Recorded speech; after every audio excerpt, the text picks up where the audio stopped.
Draupadi Murmu madam का बहुत स्नेह के साथ स्वागत करते हैं मंच से।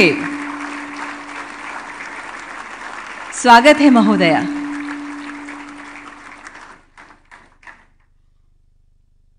चलिए हम चलते हैं जल थल नभ की सेनाएं और हम सबके लहू में, और हमारे बीच में उपस्थित मुंबई पुलिस के, हम सबके रक्षक मुंबई पुलिस के इन सभी सेनानियों के साथ इनके लहू में बहते हुए उस गान, राष्ट्रगान की ओर।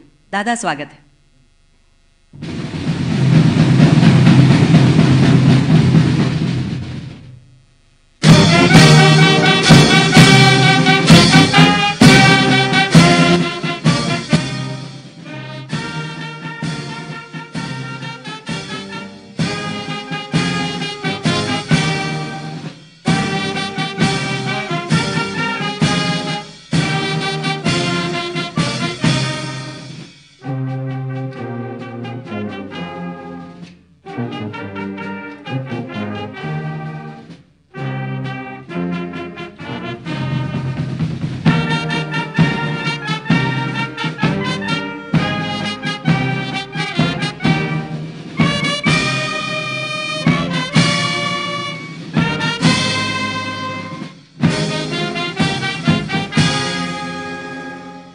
भारत माता की।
जय जय हो। आप सभी का बहुत धन्यवाद।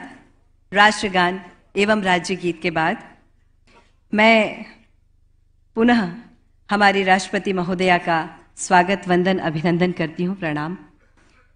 महाराष्ट्र विधान परिषद की उपसभापति माननीय डॉक्टर नीलम गोरे मैडम जी से अनुरोध है कि आज के कार्यक्रम के प्रारंभिक वक्तव्य हेतु डाइस पर पधारें और अपना वक्तव्य प्रदान करें, और हम सभी हमारी करतल ध्वनि के साथ आदरणीय मैडम गोरे जी का स्वागत करेंगे। स्वागत है मैडम।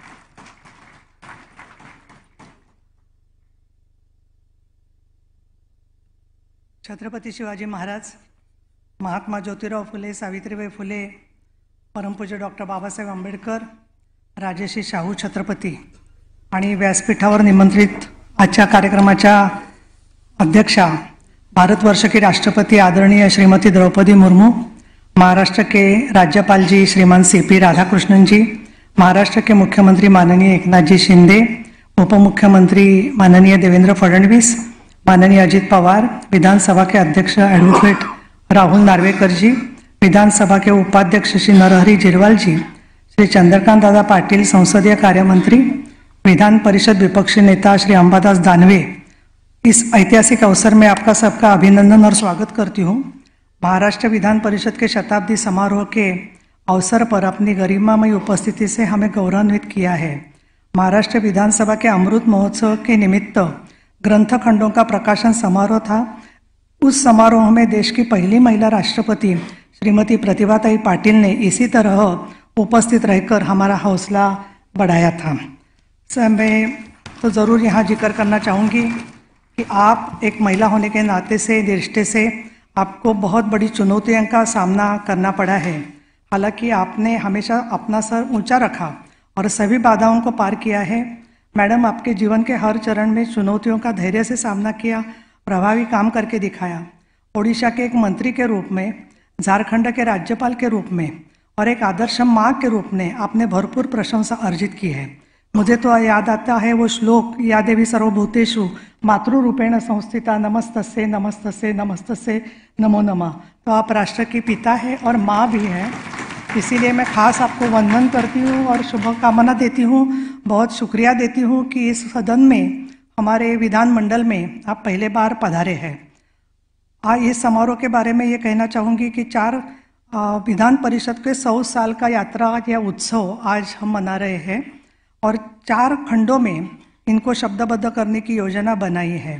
और ये बनाने में हमारे विधायकों के साथ और हमारे विधानमंडल के प्रशासन के साथ साथ बहुत जो पत्रकार भाई बहन हैं, उनमें से 11 लोगों ने हमें खास करके सहयोग दिया है। और मैं इसमें ज़रूर कहूँगी कि एक विशेष बात है कि भारतीय संविधान के निर्माता डॉक्टर अंबेडकर जी ने द्विसदनीय लोकतांत्रिक व्यवस्था पाने के बारे में संविधान की जो सभा कई बैठकें हुई, इसमें अपने विचार व्यक्त किए थे। इस चर्चा का पूर्ण विवरण आपके कमलों द्वारा प्रकाशन होने वाला है। उसमें भी डॉक्टर बाबा साहब अम्बेडकर के विचार जो है वो उसमें सब साथ में है। इस शताब्दी समारोह में हमने एक दूसरे से अपने अनुभव किए। उसी के साथ साथ नागपुर में जो हमारा अधिवेशन होता है उसमें भी पत्रकारों के क्या अनुभव रहे, इसके बारे में हम लोगों ने शीतकालीन सत्र के योगदान के बारे में सम्मेलन आयोजित किया था। और नागपुर महाराष्ट्र की दूसरी राजधानी है, इसके लिए नागपुर अधिवेशन का भी प्रतिबिंब इस सब काम में ज़रूर आया है। इसी के साथ साथ ये द्विसदनीय प्रणाली जो है विधानसभा और परिषद, वो 6 राज्यों में ही है भारत में। और इसमें मैं बहुत अभिमान के साथ कहूँगी कि इसमें लोकमान्य बाल गंगाधर तिलक विधान परिषद के सदस्य थे, माननीय गोपाल कृष्ण गोखले जी, डॉक्टर BR अम्बेडकर जी, वो उसमें सदस्य के हैसियत से उन्होंने तो काम किया है। इसके साथ साथ वीस पागे साहब, जो 50 साल पहले उनको दोनों पक्षों ने समर्थन दिया था। और जो EGS जो है, एम्प्लॉयमेंट गारंटी स्कीम, जो हर जगह से गरीब लोगों को रोजगार देने का काम करती है, वो महाराष्ट्र का योगदान है और पूरे हिंदुस्तान में उसको स्वीकारा गया है। इसके लिए जो 3 ग्रंथ करने का जो काम है, उसमें विधान परिषद में जो डिबेट्स हो गए, उसी के साथ साथ जो विधेयक पास हुए और जो प्रस्ताव खास करके विधान परिषद में हुए, 100 साल में 100 भाषण खास करके कौन से हुए, इसके बारे में और तो 3 किताबें होने वाली है। विधान परिषद में क्या होता है, कई बार लोगों को सभा मालूम रहती है, परिषद मालूम नहीं रहती है। कई लोग पूछते हैं परिषद में क्या हुआ। अभी हमारे स्टेज पर उपस्थित मंत्री महोदय जो है, मुख्यमंत्री जो है, वो सब जानते हैं, क्योंकि परिषद में हमेशा आकर उप मुख्यमंत्री फडणवीस साहब है, शिंदे साहब है आकर, अजीत दादा है, सभी हमारे मंत्रीगण आके बहुत उनको जवाब देने पड़ते हैं। इसके लिए परिषद में मैं कहूँगी कि कैपिटेशन फीस का विनियमन विधेयक, रोजगार गारंटी योजना, जल संरक्षण, सूचना का अधिकार, झुग्गी का विकास कार्यक्रम, परियोजना के साथ जो लोगों का पुनर्वसन करना जरूरी होता है, एकाधिकार कपास खरीद योजना, राज्य महिला आयोग, देवदासी संरक्षण, कृषि भूमि किराएदारी, पंचायत राज, प्रीनेटल डायग्नोस्टिक टेस्ट से जो छोटी बच्चियों की जिंदगी ली जाती है, उसके खिलाफ में रेगुलेशन और कानून पास करना, स्कूल या कॉलेज में जो रैगिंग होता है उसके बारे में कानून पास करना, अल्पसंख्यकों के लिए आयोग और डांस बार के खिलाफ में भी कानून होने का काम विधान परिषद में भी हुआ है। और गौसेवा आयोग और स्कूल में मराठी पढ़ाई हो, अनिवार्य हो, इसके बारे में अग्रेषित करने का, उसके लिए नेतृत्व करने का काम विधान परिषद में विधानसभा के साथ में हुआ है। हमारे जो हस्तियां हैं उसमें जयंतराव तिलक, मोरारजी भाई देसाई, वीस पागे, Dutta Tamhane, ND Patil, Pramod ji Navalkar, RS Gavai, शरदजी Pawar, SB Chavan, Shankarraoji Chavan, Ram Kapse, BT Deshmukh, Pandurang Fundkar, नासफ Farande, Shivajirao Deshmukh, Ramraje Nimbalkar, Sushil Kumar Shinde तथा RR पाटिल, देवेंद्र फडणवीस और अजीत जी पवार, ये हमारे विधान परिषद के विधानसभा के मंत्री होने की हैसियत से विधान परिषद के भी नेता होने से उन्होंने काम किया है। अरुण गुजराती जी सामने मेरे उपस्थित है। विलासराव देशमुख जी अभी नहीं रहे। नितिन गडकरी भी विधान परिषद में विपक्ष के नेता होने के रिश्ते से उन्होंने काम किया है। मैं आपको ये ज़रूर कहूँगी कि इसमें पुणे में भी काउंसिल हॉल में 40 सत्र अभी तक हो चुके हैं। और इसी के साथ साथ एक हमेशा कहा जाता है SDGs के बारे में, सस्टेनेबल डेवलपमेंट गोल्स के बारे में, कि no one should be left behind. तो मैडम, आप जो काम कर रही है, हालांकि 3 दिन पहले आपने जो भाषण किया और महिला और बालिकाओं के सम्मान के बारे में जो आपने भाषण किया, इसके लिए आपका भावना जो व्यक्त की, इसीलिए मुझे ज़रूर ऐसे लगता है कि हमारे दिल को वो छू गया है और हम आपका बहुत बहुत इसके बारे में आपको समर्थन करते हैं और अभिनंदन करते हैं। इंसानियत की सारी हदें पार हो गई होगी, हैवानियत भी शर्म से तार तार हो गई होंगी, सांसें भी की रूही अवरुद्ध भी फिर भी लड़ी, सड़क पे रात में निर्भया अकेली खड़ी। और ये निर्भया अकेली रास्ते पर जो लड़ रही है, उसके लिए ही मुख्यमंत्री जी ने लाडली बहन को आगे किया है कि अकेली जो बहन है ये निर्भया के साथ में लाडली बहन है। और इसलिए कल आप उदगीर में इसके कार्यक्रम में जाने वाली है, मार्गदर्शन करने वाली है। तो मुझे ज़रूर ऐसे लगता है कि सावित्रीबाई फुले की हम सब बेटियां हैं और उनको भी गर्व होता होगा कि द्रौपदी जी उनकी एक बेटी है। धन्यवाद। जय महाराष्ट्र। Thank you. जय भारत। बहुत धन्यवाद मैडम। आपके शब्द, आपकी ऊर्जा, आपकी महिलाओं के प्रति जागृति, कल ही आप कह रही थी कि यहाँ पर महिलाओं की संख्या बढ़नी चाहिए। नीलम गोरे मैडम सदा ही तत्पर रहती हैं प्रत्येक कार्य को व्यवस्थित करने के लिए। आज के आपके भाषण के लिए, आपके वक्तव्य के लिए बहुत धन्यवाद मैडम। विमोचित होने वाले ग्रंथ के बारे में भी हमें जानकारी मिली। अब मैं चलना चाहूंगी उस खूबसूरत सी महिला की ओर जिन्होंने अपने जीवन में बहुत बहुत बहुत बड़े बड़े संघर्ष किए हैं। एक संथाल परिवार से हैं, जनजातीय विभाग से हैं, वहां से उठना, शिक्षा ग्रहण करना, शिक्षा ग्रहण करने के बाद कई सारे लोगों को शिक्षा देना, कई सारे बच्चों को शिक्षित करना और स्वयं के जैसे बनने के लिए प्रेरित करना। आज जो बच्चे आपसे पढ़े होंगे वो ये जरूर देखते होंगे कि जब हमारी शिक्षिका राष्ट्रपति जी बन सकती हैं तो हम क्यों नहीं बन सकते, ये भाव उनके मन में आता होगा। महानदी, ब्राह्मणी, वैतरणी जैसी नदियों के तट पर आप खेलकर उड़ीसा राज्य से सजग प्रहरी बनकर भारत माता की सेवा के लिए अग्रेसित हुई हैं मैडम। आपके लिए ये पंक्तियां कल रात लिखी कि पसीने की स्याही से जो लिखते हैं अपने इरादों को, उनके मुकद्दर के सफेद कागज कभी कोरे नहीं रहते। पारिवारिक पृष्ठभूमि पर सदा लड़ती रही। मैं वह पृष्ठभूमि यहां जाहिर नहीं करना चाहती, लेकिन लड़ते लड़ते जीती और जीतते जीतते इस तरह आगे बढ़ी जहां पर शहर की महिला भी उठकर खड़े होने में थोड़ा संकोच करती है, वहां पर एक छोटे से गांव से पधारी हुई एक बेटी अपनी भारत माता की सेवा के लिए अडिग अचल खड़ी हो गई। मैं ये पंक्तियां और आपको सौंपना चाहती हूं। इस बड़े लोकतंत्र की मैं आपको मां कहती हूं क्योंकि आप ही सबसे बड़ी हैं आज हमारे लिए, हमारे देश के प्रत्येक बच्चे के लिए। आंधियों में भी अगर जलता हुआ दिया कहीं आपको मिल जाए, आंधियों में भी अगर जलता हुआ दिया कहीं आपको मिल जाए तो उससे पूछ लेना, आपका पता मिल जाएगा। माननीय, हम आपका सम्मान करने के लिए हृदय से आतुर हैं। इसके लिए मैं महाराष्ट्र विधानसभा के अध्यक्ष माननीय एडवोकेट श्री राहुल नार्वेकर जी से अनुरोध करती हूँ और साथ ही माननीय उपसभापति महोदया डॉक्टर नीलम गोरे जी से मैं अनुरोध करती हूँ कि आप दोनों पधारें और हम सबकी प्रेममय व्यवहार में हमारी तालियों की गड़गड़ाहट उन तक पहुंचती रहे।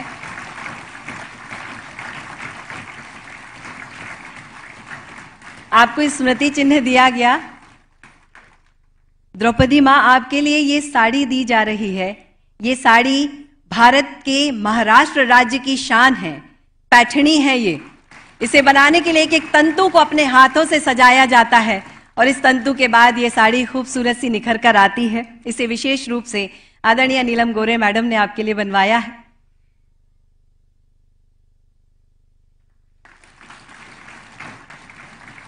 बहुत धन्यवाद मैडम। मैं अभी हमारे महाराष्ट्र राज्य के माननीय मुख्यमंत्री महोदय जी से अनुरोध करूंगी, श्री एकनाथ शिंदे जी से अनुरोध करूंगी कि वह पहुंचे सम्मान की ओर। हमारी ओर से शॉल और दी जा रही है पूरे भारत के गौरव राजाधिराज छत्रपति शिवाजी महाराज की प्रतिमा को भी उनके हाथों में सौंपा जा रहा है।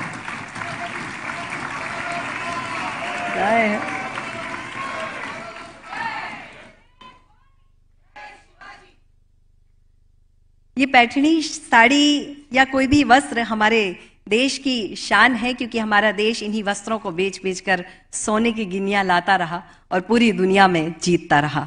बहुत स्वागत है पुनः मैडम आपका। अब हमारे समक्ष मंचासीन व्यक्तित्व हैं, हम उनका सम्मान करना चाहते हैं, एक छोटी सी याद उन्हें भेंट करना चाहते हैं। मैं अनुरोध करूंगी माननीय विधानसभा अध्यक्ष एडवोकेट श्री राहुल नार्वेकर जी से कि वह हमारे राज्य के राज्यपाल महोदय माननीय श्री सीपी राधाकृष्णन जी के समक्ष पहुंचे और हमारा यह स्मृति चिन्ह उन्हें भेंट करें।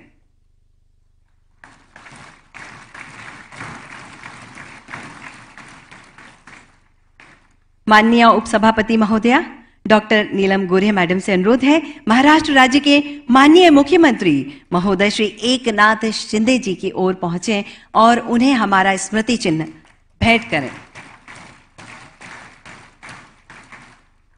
पुनः माननीय विधानसभा अध्यक्ष एडवोकेट श्री राहुल नार्वेकर जी से अनुरोध है महाराष्ट्र राज्य के माननीय उप मुख्यमंत्री महोदय श्री देवेंद्र फडणवीस जी की ओर पहुंचे, उन्हें स्मृति चिन्ह भेंट कर हमारी याद दें।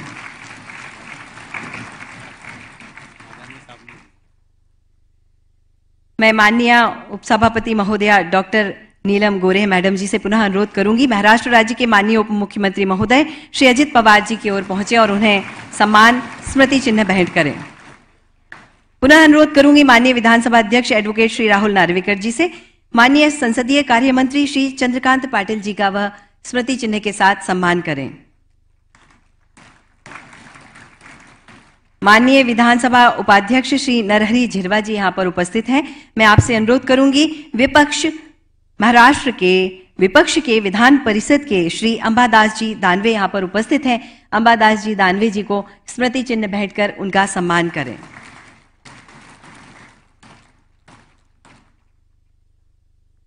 आप सभी का बहुत धन्यवाद। किताबें जो जीवन में सदा शक्ति देती हैं, वैसे ही एक ग्रंथ का अनावरण आज हम करने वाले हैं। ग्रंथ का नाम है वरिष्ठ सदन की आवश्यकता एवं महत्व। मैं मंचासीन सभी गणमान्यों से अनुरोध करूंगी कि आप सभी के हाथों यह ग्रंथ का अनावरण हो और सर्वप्रथम मैं अनुरोध करूंगी हमारी राष्ट्रपति महोदया श्री द्रौपदी मुर्मू जी से कि सर्वप्रथम आपके हाथों उस ग्रंथ का अनावरण हो और वह ग्रंथ हम सभी तक पहुंचे।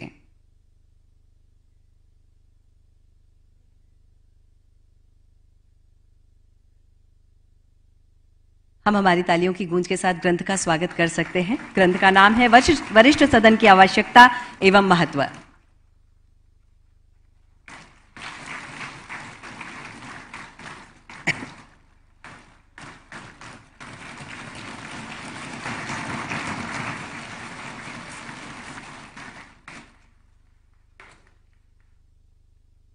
आदरणीय राष्ट्रपति जी, मैं बताना चाहती हूं कि इस संदर्भ संपन्न ग्रंथ की श्रृंखला के निर्माण के लिए विसापागे संसदीय प्रशिक्षण केंद्र द्वारा वरिष्ठ पत्रकारों के संपादक मंडल का चयन किया गया था। विधानमंडल के सचिव श्री जितेंद्र भोड़े साहब, विसापागे संसदीय प्रशिक्षण केंद्र के संचालक श्री नीलेश मदाने जी, मैं आप सभी से अनुरोध करती हूं, और सभी अधिकारीगण और ग्रंथालय के सहयोग से इन 3 ग्रंथों का निर्माण अभी प्रगति पर है और इसमें विशेष सहयोग ग्रंथ का संकलन और संपादन किया है श्री किशोर आपटे जी, श्रीमती शीतल करदेकर जी। आप दोनों के द्वारा इस ग्रंथ की संरचना की गई है और इस 5000 पृष्ठ संख्या वाले प्रभावी दस्तावेज को 4 अलग अलग ग्रंथों के रूप में पाठकों के हाथों तक पहुंचाने का दायित्व कई पत्रकार मित्रों ने लिया है, जिनमें से श्री योगेश त्रिवेदी जी, श्री विलास मुकादम जी, श्री दिनेश गुणे जी, श्री उदयतान पाठक जी, श्री संजय जोग जी शामिल हैं। आप सभी के लिए आपकी ओर से आशीर्वाद मिले मैडम। अब कार्यक्रम को आगे बढ़ाते हैं। माननीय राष्ट्रपति महोदया आदरणीय श्री द्रौपदी मुर्मू जी के हस्ते इस शताब्दी समारोह में कुछ उत्कृष्ट संसद पटु यानी उत्कृष्ट विधायक एवं उत्कृष्ट भाषण सम्मान हमारे सम्मानीय सदस्यों को आदरणीय राष्ट्रपति महोदया जी के द्वारा दिया जाएगा। हम सम्मान श्रृंखला का आरंभ करते हैं। सन 2018-2019 उत्कृष्ट संसद पटु विधान परिषद मंच पर ही उपस्थित हैं डॉक्टर श्रीमती नीलम गोरे मैडम। मेरा अनुरोध होगा उत्कृष्ट संसद पटु विधान परिषद श्री निरंजन डावखरे जी से कि वह स्थान तक पहुंचे।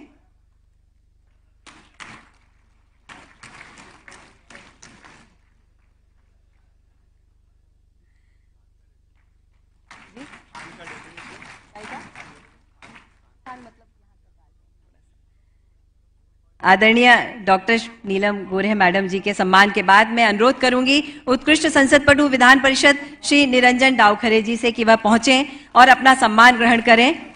और इसी श्रृंखला में मंच के पास पहुंचे उत्कृष्ट संसद पटु विधानसभा श्री विजय उर्फ वाड़ा साहिब थोरात जी।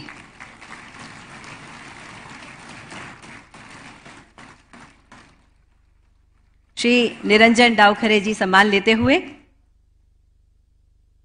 बहुत धन्यवाद। मैं अनुरोध करूंगी उत्कृष्ट संसद पटु विधानसभा श्री विजय उर्फ बाड़ा साहिब थोरात जी से कि वह पहुंचे और अपना सम्मान ग्रहण करें। और इसी श्रृंखला में तैयार रहें उत्कृष्ट संसद पटु विधानसभा डॉक्टर संजय कुटे जी। श्री विजय उर्फ बाड़ा साहिब थोरात जी सम्मान ग्रहण करते हुए श्रृंखला में आगे बढ़ रहे हैं उत्कृष्ट संसद पटु विधानसभा डॉक्टर संजय कुटे जी।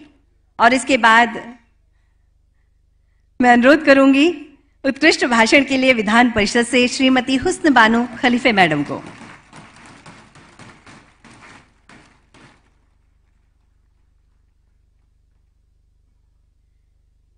अभी सम्मान लेने के लिए आगे जाती हुई उत्कृष्ट भाषण के लिए विधान परिषद से श्रीमती हुस्न बानो खलीफे मैडम। अब मैं अनुरोध करूंगी उत्कृष्ट भाषण के लिए विधान परिषद से श्री सुजीत सिंह ठाकुर सर से कि वो मंच के समक्ष पहुंचे, मंच पर पहुंचे।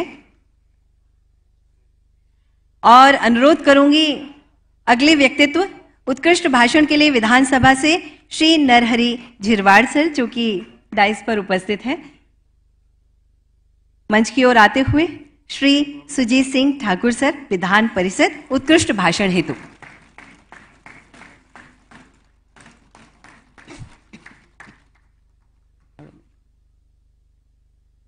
श्री नरहरि झिरवाड़ जी अपना सम्मान लेंगे इनके बाद में, तो मैं अनुरोध करूंगी उत्कृष्ट भाषण हेतु विधानसभा से श्री नरहरि झिरवाड़ सर।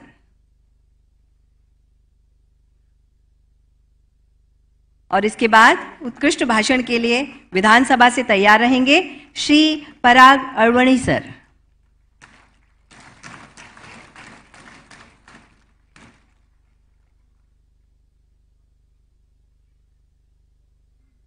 उत्कृष्ट भाषण के लिए विधानसभा से श्री पराग अड़वणी सर मंच पर पहुंचते हुए उसके बाद मैं अनुरोध करूंगी सन 2019 और 2020 के लिए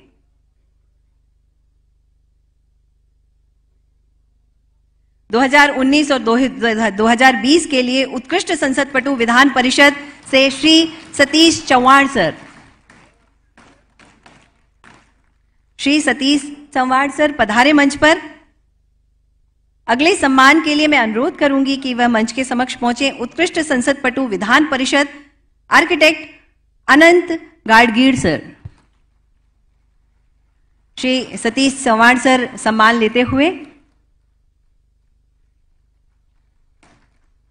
हमारी तालियों की गूंज अगर अच्छे से पहुंचती रहे तो बहुत खुशी होगी। आदरणीय उत्कृष्ट संसद पटु विधान परिषद आर्किटेक्ट अनंत गाडगीड़ सर सम्मान लेते हुए उसके बाद मैं अनुरोध करूंगी उत्कृष्ट संसद पटु विधानसभा श्री प्रकाश आबिटकर सर से मैं अनुरोध करूंगी कि वो मंच के समक्ष पहुंचे।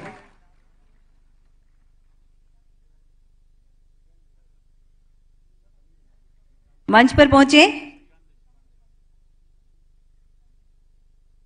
मंच पर पहुंचे उत्कृष्ट भाषण के लिए विधान परिषद से श्री श्रीकांत देशपांडे जी।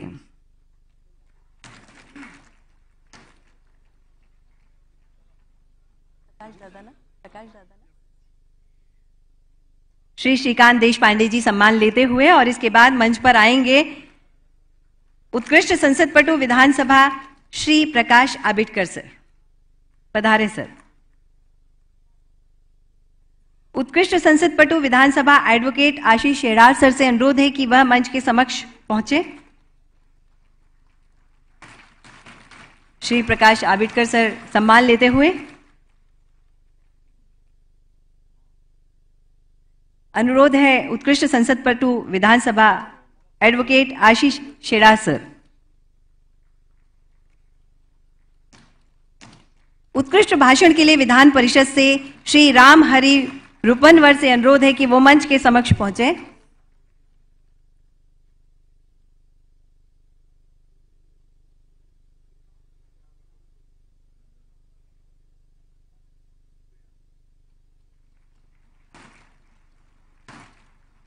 इसी क्रम में उत्कृष्ट भाषण के लिए विधानसभा से श्री सुनील प्रभु जी से अनुरोध है कि वो मंच पर पहुंचे और इसके पश्चात तैयार रहेंगे उत्कृष्ट भाषण के लिए विधानसभा से श्री दिलीप मोहिते पाटिल जी।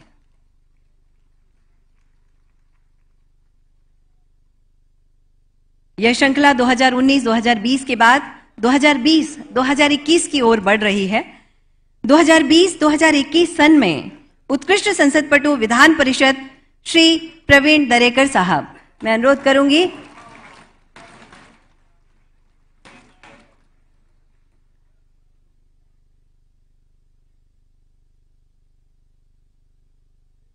श्री दिलीप मोहिते पाटिल साहब सम्मान ले रहे हैं। अब मंच की ओर बढ़ रहे हैं उत्कृष्ट संसद पटु विधान परिषद श्री प्रवीण दरेकर साहब।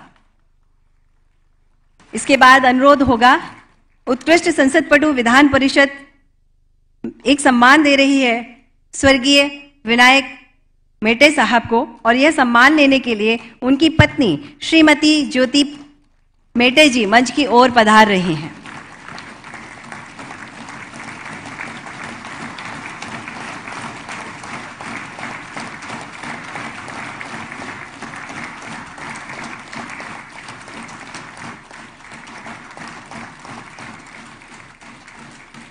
उत्कृष्ट संसद पटु विधान परिषद स्वर्गीय विनायक मेटे जी का सम्मान लेती हुई उनकी धर्मपत्नी श्रीमती ज्योति मेटे जी।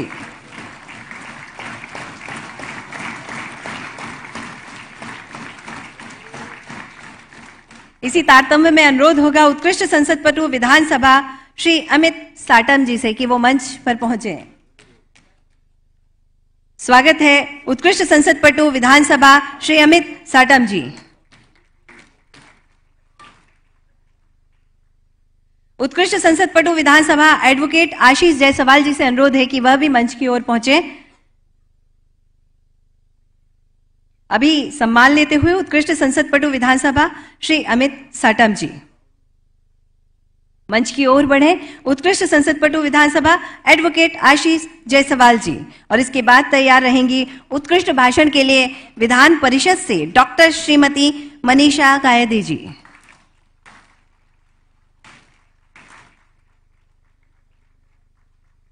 एडवोकेट आशीष जायसवाल जी के बाद मंच पर पहुंचेंगी डॉक्टर श्रीमती मनीषा कायदे जी। पधारिएगा मैम। अब हमारे बीच में तैयार रहेंगे उत्कृष्ट भाषण के लिए विधान परिषद से श्री बाड़ाराम पाटिल साहिब।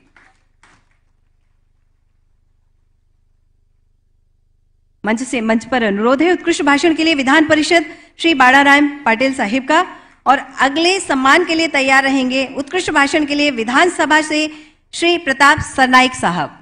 हम तालियों की गूंज के साथ अभिनंदन करेंगे।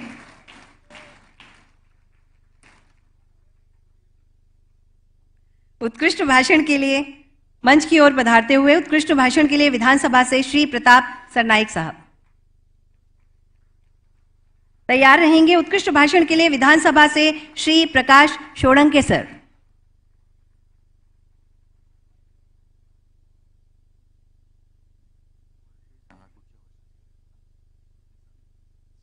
अभी तक हम सम्मान दे रहे थे सन 2020-2021 के लिए। अब हम आगे बढ़ रहे हैं सन 2021 और 2022 के लिए। 2020-2021 में उत्कृष्ट भाषण विधानसभा के लिए श्री प्रकाश षोडंके जी सम्मान लेते हुए, और 2021-2022 के लिए मैं अनुरोध करना चाहती हूँ उत्कृष्ट संसद पटु विधान परिषद श्री अनिकेत तटकरे जी से कि वो मंच पर पहुंचे और अपना सम्मान ग्रहण करें और तैयार रहें उत्कृष्ट संसद पटु विधान परिषद के लिए श्री सदाशिव खोत जी।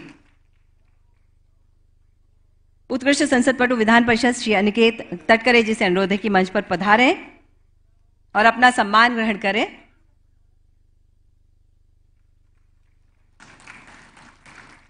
उत्कृष्ट संसद पटु विधान परिषद श्री सदाशिव खोत जी से अनुरोध है कि वह मंच पर पधारें, अपना सम्मान ग्रहण करें।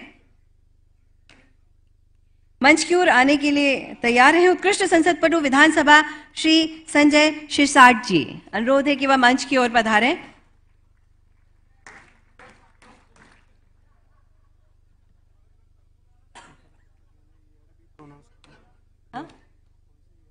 जी प्रत्येक जी 2021-2022 के लिए उत्कृष्ट संसद पटु विधानसभा श्री प्रशांत बम जी से मैं अनुरोध करती हूं कि वह मंच की ओर पधारें।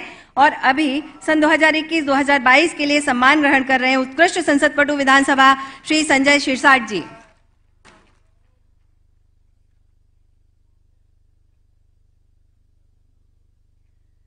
उत्कृष्ट संसद पटु विधानसभा के लिए सन 2021-2022 के लिए श्री प्रशांत बम जी। और अगले तैयार रहेंगे उत्कृष्ट भाषण के लिए विधान परिषद से श्री गोपी किशन बाजोरिया जी सन 2021-2022 के लिए।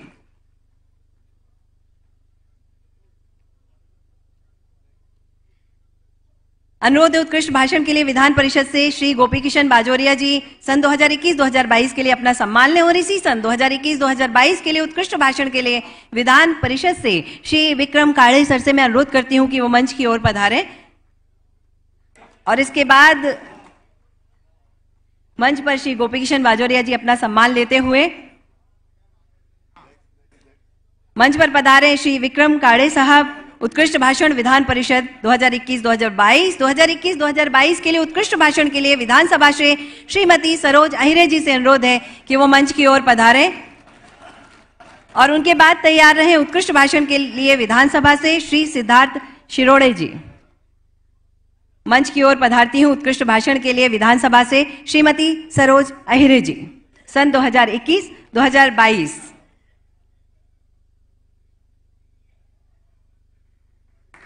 उत्कृष्ट भाषण सन 2021-2022 में विधानसभा से श्री सिद्धार्थ शिरोड़े जी। चलिए अब हम अगले सन की ओर बढ़ते हैं सन 2022-2023 के लिए। उत्कृष्ट संसद पटु विधान परिषद श्री प्रसाद लाड जी से मैं अनुरोध करती हूं कि वह मंच की ओर पधारें। श्री प्रसाद लाड जी। और उनके बाद तैयार रहेंगे उत्कृष्ट संसद पटु विधान परिषद श्री महादेव जानकर जी सन 2022-2023 के इस सम्मान हेतु। मंच पर आते हुए श्री प्रसाद लाड जी सन 2022-2023 में उत्कृष्ट संसद पटु विधान परिषद का यह सम्मान लेते हुए मंच की ओर पधार रहे हैं उत्कृष्ट संसद पटु विधान परिषद के सन 2022-2023 के सम्मान को लेने के लिए श्री महादेव जानकर जी। और तैयार रहेंगे उत्कृष्ट संसद पटु विधानसभा सन 2022-2023 के सम्मान के लिए श्री भरत गोगावले जी। मैं अनुरोध करूंगी श्री भरत गोगावले जी पधारे मंच की ओर। सन 2022-2023 में श्री भरत गोगावले जी के बाद उत्कृष्ट संसद पटु विधानसभा के लिए श्री चेतन तुपे जी से अनुरोध है कि वह मंच की ओर पधारें। मंच पर सम्मान लेते हुए श्री भरत गोगावले जी।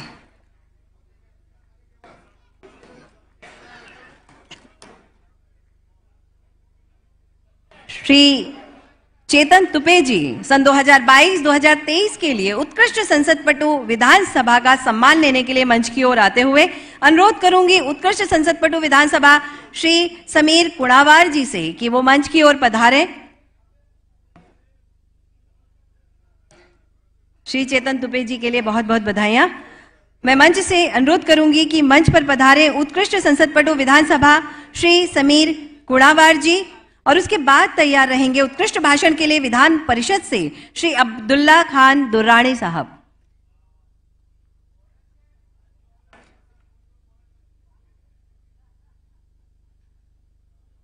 उत्कृष्ट भाषण के लिए विधान परिषद से श्री अब्दुल्ला खान दुर्रानी साहब मंच की ओर पधारे और तैयार रहे उत्कृष्ट भाषण के लिए विधान परिषद से सन 2022-2023 के लिए डॉक्टर श्रीमती प्रज्ञा सातव जी।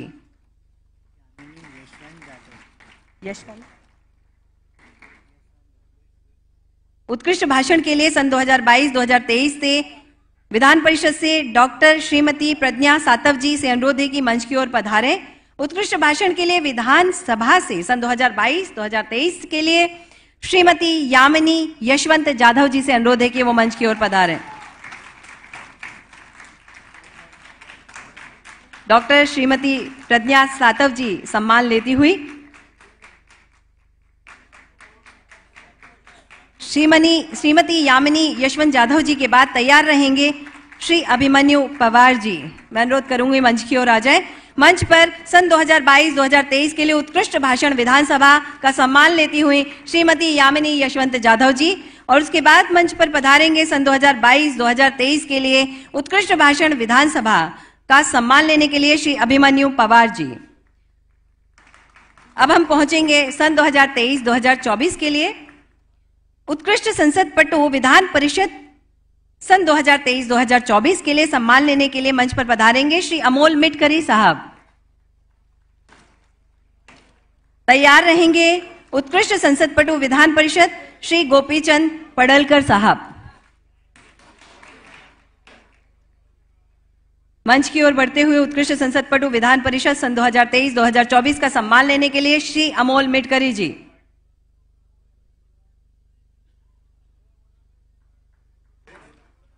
उत्कृष्ट संसद पटु विधान परिषद सन 2023-2024 के लिए श्री रमेश दादा पाटिल साहब से अनुरोध है कि मंच की ओर पधारें और मंच पर प्रस्थान करें। उत्कृष्ट संसद पटु विधान परिषद सन 2023-2024 का सम्मान लेने के लिए श्री गोपीचंद पडलकर साहब।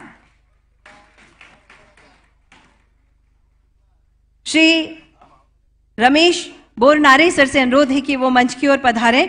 मंच की और सम्मान लेने के लिए पहुंचे उत्कृष्ट संसद पटु विधान परिषद श्री रमेश दादा पाटिल साहब।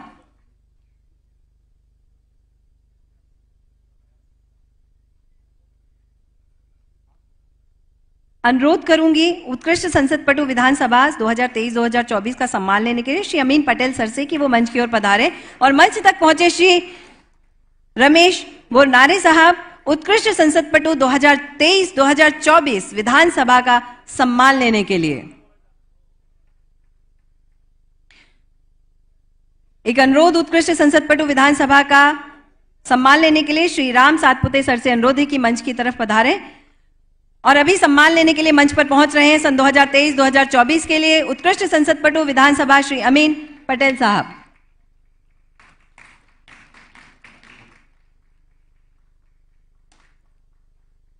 उत्कृष्ट संसद पटु विधानसभा सन 2023-2024 का सम्मान लेने के लिए श्री राम सातपुते जी मंच की ओर पधारें। अगला नाम भाषण के लिए उत्कृष्ट भाषण विधान परिषद श्री आमशिया पाडवी जी से मैं अनुरोध करती हूं कि वो मंच की ओर पधारें। सन 2023-2024 उत्कृष्ट भाषण विधान परिषद के लिए श्री श्रीकांत भारतीय जी से भी अनुरोध करूंगी कि वो मंच के पास पहुंचे।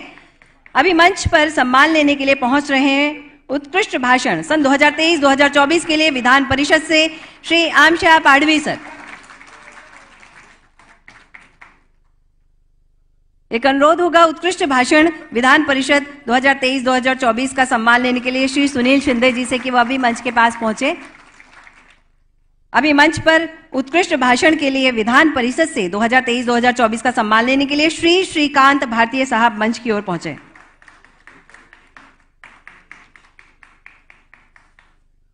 इसके बाद उत्कृष्ट भाषण के लिए विधानसभा श्री कुणाल पाटिल जी से अनुरोध है कि वह भी मंच के पास पहुंचे। उत्कृष्ट भाषण 2023-2024 विधान परिषद से सम्मान लेने के लिए पहुंचेंगे श्री सुनील शिंदे जी। श्री सुनील शिंदे जी मंच की ओर पहुंचे और अपना सम्मान ग्रहण करें। उत्कृष्ट भाषण विधान परिषद 2023-2024 श्री सुनील शिंदे जी।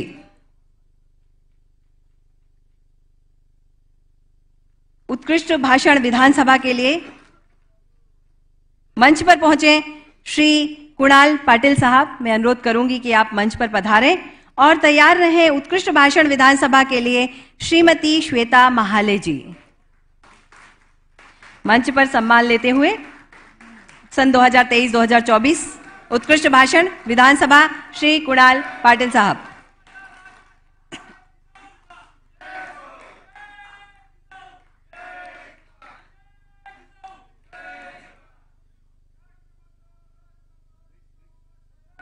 उत्कृष्ट भाषण विधानसभा के लिए श्रीमती श्वेता महाले जी से अनुरोध है मंच पर पहुंचे और अपना सम्मान, अपना उपहार ग्रहण करें।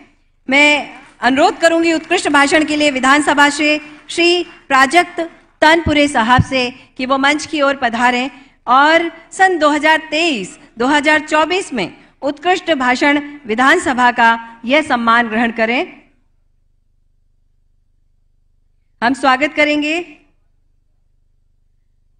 करेंगे, अभिनंदन करेंगे उत्कृष्ट भाषण विधानसभा श्री प्राजक्त तनपुरे सन 2023-2024 का सम्मान लेते हुए।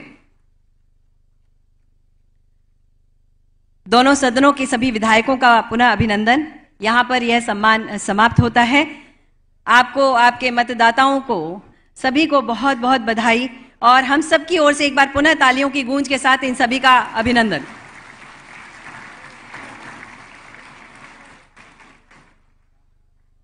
उच्च शिक्षित व्यक्तित्व एवं महाराष्ट्र राज्य विधानसभा के अध्यक्ष माननीय एडवोकेट श्री राहुल नार्वेकर जी से मैं अनुरोध करूंगी कि वह डाइस पर पधारें और अपना वक्तव्य प्रस्तुत कर गति प्रदान करें। हम हमारी तालियों की गूंज के साथ श्री राहुल नार्वेकर जी का अभिनंदन करेंगे।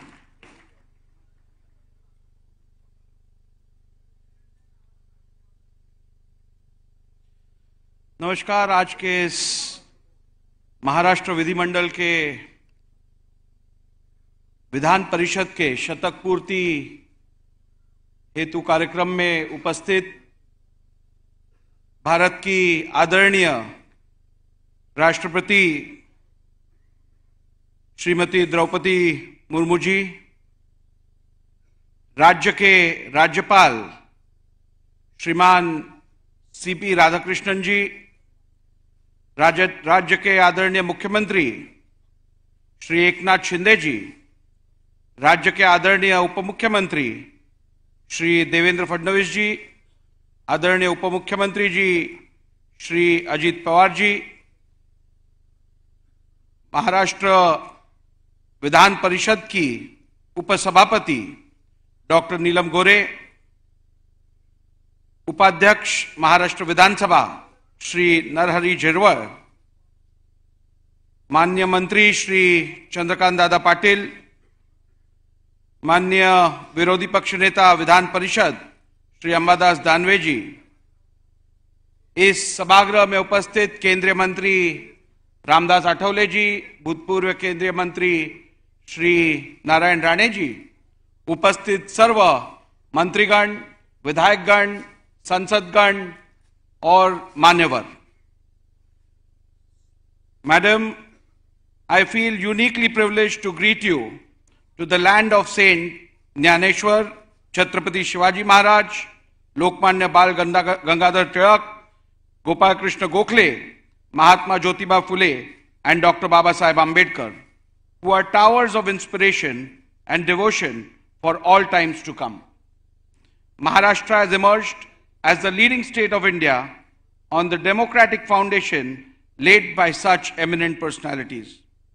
Progressive thinking and quest for social justice have remained the focus of Maharashtra's determined march towards becoming a trillion-dollar economy. Maharashtra occupies a place of pride in our motherland. Your presence today is one more feather in its laurels. Maharashtra legislature, earlier known as Bombay legislature, has seen the rise of many outstanding parliamentarians of India. On this occasion, I remember Shri Morarji Desai, our former Prime Minister. He was a member of the legislature and Chief Minister of Bombay State. His successor, Shri Yashwantrao Chauhan, led our Defence Ministry with rare foresight and rose to become Deputy Prime Minister of the country. Srimati Pratibha Patil, a veteran member of this assembly, became the first Lady President of India. In short, the achievements of this legislature are dazzling. As Speaker of Maharashtra Legislative Assembly, I am happy to participate in today's celebration of centenary of the Maharashtra Legislative Council. As explained by Dr. Neelam Gore, two memorable moments have taken place by your auspicious hands. While the publication on necessity and importance of the upper house will prove to be a precious documentation, the felicitation by you of outstanding parliamentarians will serve as a guiding light for the members present and future to contribute more significantly in the House proceedings. Madam President, I feel it necessary to inform you about the highlights of the technological features which we are incorporating in the working of the legislature in Maharashtra. As very rapid changes are occurring in the world of science and technology, we decided that Maharashtra legislature also has to keep pace with it. Lok Sabha Speaker Honorable Shri Om Birla had presided over a conference of presiding officers of India in Mumbai earlier this year. The concept of creating a national information platform of Parliament and legislatures was discussed at the gathering. While many steps have been taken, much more is needed to be accomplished. We are proceeding on that path, adopting artificial intelligence and information technology in the day-to-day working of both houses. Given the direction by our Parliament, the legislative framework in India is poised to accept these challenges and exploit the development potential in its integration with this technology. To embrace AI will become part of our functioning, and as and when we succeed in unifying the country's legislative framework so that the system can operate seamlessly across the nation. We are a nation in which many different cultures, several languages, and regional aspirations exist. They also govern the complexities of India's legislative working. Therefore, the basic task for all of us is to achieve uniformity of approach and generations of the method that is adaptable for every legislature across the country. This will take care of divergence of the various IT systems used by different states. Madam, आपल्याला सांगताना मला अत्यंत अभिमान वाटतो की महाराष्ट्रातला विधिमंडळ हे देशातली सर्वात प्रीमियम लेजिस्लेटिव्ह बॉडी म्हणून ओळखली जाते आणि या विधिमंडळाचं सार्वभौमता आणि ही परंपरा कायम ठेवण्यासाठी महाराष्ट्रात विधिमंडळातील प्रत्येक सदस्य हा अत्यंत मेहनतीने गेली इतकी वर्ष काम करत आलेला आहे. आज आपण इथे येऊन या राज्यातील अत्यंत चांगली कामगिरी करणाऱ्या विधिमंडळ सदस्यांचा सन्मान केलात त्याबद्दल महाराष्ट्र विधानसभेचा अध्यक्ष म्हणून मी आपले आभार मानतो. येणाऱ्या काळात आपले आशीर्वाद आणि आपलं गायडन्स असंच या विधिमंडळाला प्राप्त होत राहील अशी आशा व्यक्त करतो. खूप खूप धन्यवाद. जय हिंद, जय महाराष्ट्र. गौरव, शौर्य और वीरता से भरा हुआ महाराष्ट्र राज्य और इस राज्य के मुख्यमंत्री महोदय श्री एकनाथ शिंदे जी से अनुरोध है कि वह मंच पर पधारें और अपना वक्तव्य हम सभी के समक्ष प्रस्तुत करें. स्वागत है दादा. छत्रपति शिवाजी महाराज की जय. भवानी.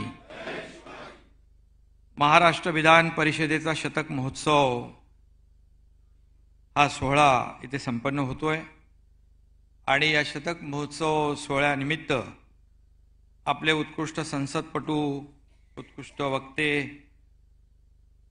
यांचा गौरव देखील या ठिकाणी झालेला आहे.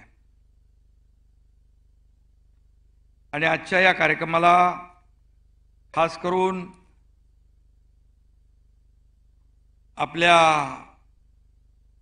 आदरणीय राष्ट्रपती श्रीमती द्रौपदी मुर्मू मॅडम आज इथे उपस्थित आहेत. मी त्यांचं आपल्या सगळ्यांच्या वतीने, महाराष्ट्रातल्या 12.5 कोटी जनतेच्या वतीने मनापासून स्वागत करतो. आपले महामहिम राज्यपाल CP राधाकृष्णनजी आहेत, आपले लोकप्रिय उपमुख्यमंत्री देवेंद्र फडणवीसजी आहेत, आपले दुसरे उपमुख्यमंत्री अजितदादा पवार आहेत, विधानसभा अध्यक्ष राहुल नार्वेकरजी, विधान परिषद उपसभापती नीलमताई गोरे, विधानसभा उपाध्यक्ष नरहरी झिरवळ, संसदीय कार्यमंत्री चंद्रकांत पाटील, विरोधी पक्षनेते अंबादास दानवे, समोर राणेसाहेब आहेत, आठवले साहेब आहेत, गुजराती साहेब आहेत, सर्व आमच्या मंत्रिमंडळातील सहकारी आहेत आणि उपस्थित ज्यांचा सन्मान झाला ते सर्व गौरवमूर्ती आणि सर्व आमदार बांधव भगिनी आणि पत्रकार मित्रांनो, सबसे पहले फिर एक बार मैं महाराष्ट्र की जनता की ओर से आदरणीय राष्ट्रपति श्रीमती द्रौपदी मुर्मू जी का तहे दिल से, हृदय से स्वागत करता हूं.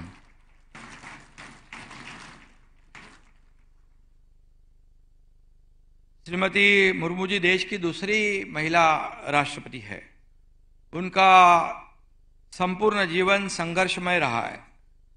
उन्होंने सभी संघर्ष का निर्भयता से सामना भी किया है. उनका आज यहाँ उपस्थित रहना हम सबके लिए प्रेरणादायी है और ऊर्जामयी है. मैं फिर से एक बार उनका स्वागत करता हूँ. उनको यहाँ आने के लिए बहुत बहुत धन्यवाद भी देना चाहता हूँ. महाराष्ट्र विधान परिषद का शतक महोत्सव वर्ष हम मना रहे. यह सदन देश का सबसे पुराना सदन है. इस भवन को एक गौरवशाली इतिहास भी है, परंपरा है और गरिमा भी है. भारतीय लोकतंत्र का आधार स्तंभ कही जाने वाली महत्वपूर्ण संस्थाओं में से एक हमारे राज्य विधान परिषद है. इसका हमें गर्व भी है, अभिमान भी है. स्वर्गीय जगन्नाथ शंकर शेठ, लोकमान्य तिलक, गोपाल कृष्ण गोखले जैसे महान व्यक्तियों के चरण यहाँ लगे हुए हैं. महामानव डॉक्टर बाबा साहेब अम्बेडकर जी ने भी उस वक्त के बॉम्बे विधान परिषद के सदस्य के रूप में भी काम किया है. यह हमारे लिए गौरव की बात है, अभिमान की बात है. आज यहाँ पर वरिष्ठ सभागृहाची आवश्यकता आणि महत्व, इस ग्रंथ का विमोचन आदरणीय महामहिम राष्ट्रपति महोदया की ओर हाथों से हुआ है. इस ग्रंथ की प्रस्तावना महाराष्ट्र विधान परिषद की उपसभापति डॉक्टर नीलमताई गोरे ने बहुत ही ज्ञानवर्धक और सटीक तरीके से लिखी है, इसलिए उनको भी धन्यवाद देना चाहिए. इस ग्रंथ के एडिटोरियल टीम और इस महत्वपूर्ण ग्रंथ से जुड़े सभी मान्यवरों को भी मैं धन्यवाद देना चाहता हूं.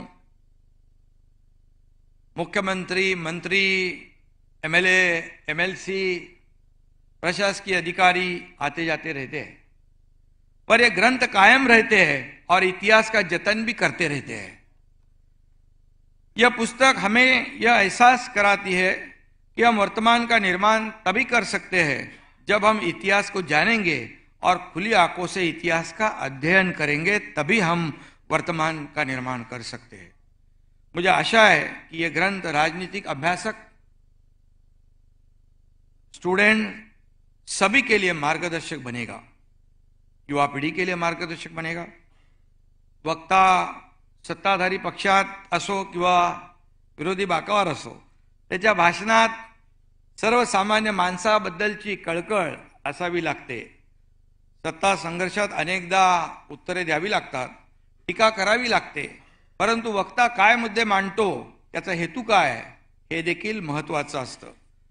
आणि विनाकारण टीका, राजकीय आकसाने चिखलफेक होत असेल तर ते लोकांनाही कळते आणि त्यावरून त्या वक्त्याचा दर्जाही ठरत असतो. सर्व आघाड्यांवर उत्कृष्ट कामगिरी करणाऱ्यांचा इथे सन्मान होतोय. त्यात भेदभाव नाही. सत्ताधारी आहेत, विरोधी पक्षाचे लोक आहेत, त्यात आमचे बाळासाहेब थोरात पण आहेत. बाळासाहेब भला माणूस आहे, चांगला आहे एकदम. मी नेहमी सांगतो योग्य माणूस आहे, पण चुकीच्या ठिकाणी आहे. आमच्या गमत आहे, आमच्या नीलमताई गोरे आहेत, हिरवळ आहेत, धडाडीचे आणि फायर बँड नेते आशिष शेलार आहेत, संजय शिरसाट आहेत, गोपीचंद पडळकर आहेत, 17 भाषांवर प्रभुत्व असलेले आपले महादेव जानकर तेही आहेत, आणि पोटात एक आणि पोटात एक असं न असणारे, म्हणजे बाहेरही ते तसेच बोलतात, सभागृहात ते बोलताना तसेच बोलतात, आमचे भरतशेठ गोगावले पोटात एक पोटात एक. तुमच्यासाठी खूप टाळ्या वाजल्या होत्या मगाशी. नाही ते नाही, म्हणून सांगितलं ना, पोटात एक नाहीये. आणि केवळ नावातच नाही तर लोकाभिमुख कामाचाही प्रताप करणारे आमच्या ठाण्याचे प्रताप सरनाईकही आहेत. आणि सदाभाऊ खोत आहे, धडाकेबाज भाषण करणारे. आणि त्याचबरोबर अनेक लोक आहेत, आपले संजय कुटे आहेत, पराग आळवणी आहे, सतीश चव्हाण आहेत, अनंत गाडगीळ आहेत, आबिटकर आहे, शेलार आहेत, श्रीकांत देशपांडे आहेत, आणि सुनील प्रभू पण आहेत. ते येता येता राहिलेले आहेत.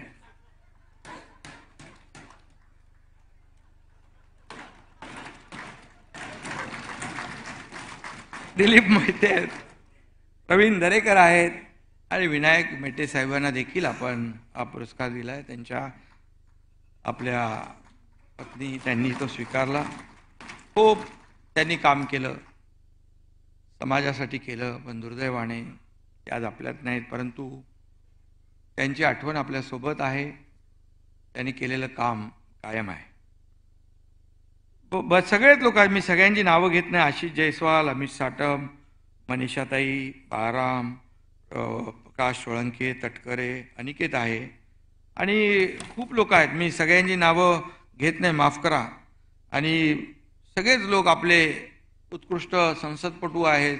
आमचे यामिनीताई जाधव, मी मगाशी राष्ट्रपती महोदयांना सांगितलं आपल्याबद्दल, त्याही आहेत. आणि सर्व महिला देखील आहे, सरोजताई आहे, प्रज्ञा सातव आहेत, आणि सर्व जे या सभागृहामध्ये आले त्यांनी चांगलंच काम केलेलं आहे विधान परिषद आणि विधानसभेमध्ये. आणि म्हणून आपला निरंजन समोर आहे, अजात शत्रू असा आपल्या वडिलांचा वारसा जपणारा निरंजन डावकरे पण आहे. मोबाईल त्याच्याकडे देऊ नका कधी. आणि खरं म्हणजे असाध्य आजारावर मात करणारे आमच्या, मी मगाशी म्हणालो, यामिनीताई देखील आहेत. सभागृहात आले की ते जे त्यांच्या मतदारसंघातले प्रश्न ते मांडत असतात. आणि आमचा लाडका एक कुठे गेला तो, सिद्धिविनायकाचा प्रसाद लाभलेला आणि अनेकांकडून आपले लाड करून घेणारे प्रसाद लाड आहे. आणि सगळ्यांचंच नाव घेणं अशक्य आहे, पण या सर्व गौरवमूर्तींचं मी मनापासून अभिनंदन करतो, त्यांना शुभेच्छा देतो. आदरणीय राष्ट्रपति महोदया के हाथों आज उन्हें सम्मानित किया है, ये खुशी की बात है. मैं उन सभी सदस्य का अभिनंदन करता हूँ. और राष्ट्रपति महोदया के हाथों से सम्मान जब होता है तब हर एक को एक गौरव महसूस होता है. जो किया हुआ काम है उसका चीज हुआ, हमारा जो काम है, जो किया हुआ कार्य है, उसे किसी ने तो रजिस्टर किया, किसी ने तो उसकी याद रखी, ये सभी को खुशी होती है. और वो खुशी हमारे सभी लोगों को है यहाँ पर. आणि यहाँ के सदस्य लाखों करोड़ों लोगों को रिप्रेजेंट करते हैं. सामान्य जनता की जिंदगी से जुड़े सवालों पर यहाँ आवाज उठाई जाती है. इसलिए इस सदस्य सदन के में कैसे बर्ताव करते हैं, किन किन सवालों पर सरकार का ध्यान खींचने का काम करते हैं. राज्य की सत्ता में कोई भी हो, उसे इन विधिमंडल की प्रथा, परंपराओं, शिष्टाचार और सभ्यता का पालन करना होता है और सदन की गरिमा को बढ़ाना होता है, कायम रखना होता है. और ऐसी अपेक्षा हम सभी लोगों की होती है. आदरणीय प्रधानमंत्री नरेंद्र मोदी जी के मार्गदर्शन में महाराष्ट्र में महायुति सरकार के 2 साल पूरे हुए. इस दौरान विधिमंडल दोनों सदनों ने महत्वपूर्ण निर्णय लिए हुए. कई निर्णय तो हमारे उपसभापति महोदय ने कहा है, हमारा हर निर्णय जो है सामान्य नागरिक के हित में होता है. हर निर्णय समाज के हर क्षेत्र के लोगों के, जनता के जीवन में बदलाव लाने के लिए होता है. और उनका जीवन कैसे बदले, यही हमने सोचा और वही इस 2-2.25 साल में काम किया है। एक तरफ विकास किया है, दूसरी तरफ कल्याणकारी योजनाओं को रखा है। विकास और कल्याण को जोड़ने का काम हम लोगों ने किया है। इसलिए आज राष्ट्रपति महोदय यहाँ उपस्थित है। इसलिए हमारी सरकार ने वुमेन एम्पावरमेंट के लिए जो निर्णय लिए हैं उनमें से कुछ निर्णय मैं आपके सामने रखना चाहता हूँ। उदाहरण के तौर पर पूरे देश में आज जिसकी चर्चा है वो मुख्यमंत्री माझी लाड़की बहन योजना। हमारी छोटी बहन उधर बैठी है। मेरी सभी बहनों को सक्षम करने के लिए उनके बैंक अकाउंट में हर माह 1,500 रुपया, सालाना 18,000 रुपया जमा करना हमने शुरू कर दिया है। हमने जब कहा था कि रक्षाबंधन के पहले ये आपके खाते में पैसे आएंगे, तो रक्षाबंधन से 6 दिन पहले उनके खाते में पैसे जमा होने शुरू हो गए। मेरी सभी बहनों को सक्षम करने के लिए उनके खाते में शुरू हो गए। इस स्कीम में 2,30,00,000 बहनों ने रजिस्ट्रेशन किया है और अब तक लगभग 1.5 करोड़ से ज्यादा बहनों को बेनिफिट भी मिल गया है। हमने गए साल लेक लाड़की स्कीम के द्वारा सभी दुर्बल गरीब घर की लड़कियों को लखपति बनाने की योजना भी हमने शुरू कर दी है। और गवर्नमेंट डॉक्यूमेंट्स में पिता के नाम के पहले माता का नाम दर्ज करने का भी निर्णय हमने लिया है। दुर्बल और गरीब लड़कियों को फ्री प्रोफेशनल एजुकेशन, जिसको डॉक्टर बनना, इंजीनियर बनना, वकील बनना, आर्किटेक्ट बनना, जिसको जो भी बनना है, पहले 50% सरकार उसकी फीस भर रहे थे। लेकिन एक लड़की ने आत्महत्या करने के बाद हमने कहा सरकार किस काम की है, और पूरी फीस भरने का निर्णय हमारी सरकार ने लिया है। उच्च शिक्षण जो भी हमारी लड़की ले सकती है, और गरीब घरों में हर साल मुफ्त में 3 गैस सिलेंडर देने की भी योजना हमने शुरू कर दी है। महिलाओं के बचत घटों को और भी शक्ति, ताकत और बल देकर प्रोत्साहित हम कर रहे हैं। और बाकी मैं ज़्यादा नहीं कहूँगा, बाकी बसों में वगैरह एसटी में तो सहूलियत दी हुई है। मैं इतना ही कहूँगा, आदरणीय राष्ट्रपति महोदया, आपने यहाँ पर आकर हमें सभी लोगों को, ये विधायक है, हम मंत्री है, मुख्यमंत्री है, सभी लोगों को, महाराष्ट्र की जनता को उपकृत किया है। और इसलिए मैं आपका बहुत बहुत आभारी हूँ और आपको धन्यवाद देना चाहता हूँ मैं कि पहली बार हमारे विधान भवन में इस कार्यक्रम में आप शामिल हुए। इसलिए फिर एक बार हम सब लोग आपको धन्यवाद देना चाहता है और आपके मौलिक विचार सुनने के लिए हम आतुर है। यह स्वर्ण क्षण है ऐसा मैं मानता हूँ। और राष्ट्रपति जी, आपके भाषण से हमें सबको प्रेरणा मिलेगी, ऊर्जा मिलेगी और काम करने की ताकत मिलेगी। धन्यवाद। जय हिंद, जय महाराष्ट्र। महाराष्ट्र की सभी महिलाओं की तरफ से आपको बहुत धन्यवाद मुख्यमंत्री महोदय। अब मैं अनुरोध करूंगी माननीय राज्यपाल महोदय श्री CP राधाकृष्णन जी से कि वो मंच पर पधारे, डायस पर पधारें और अपने आशीर्वचन कहकर हमें अनुग्रहित करें। हम उनका स्वागत कर सकते हैं।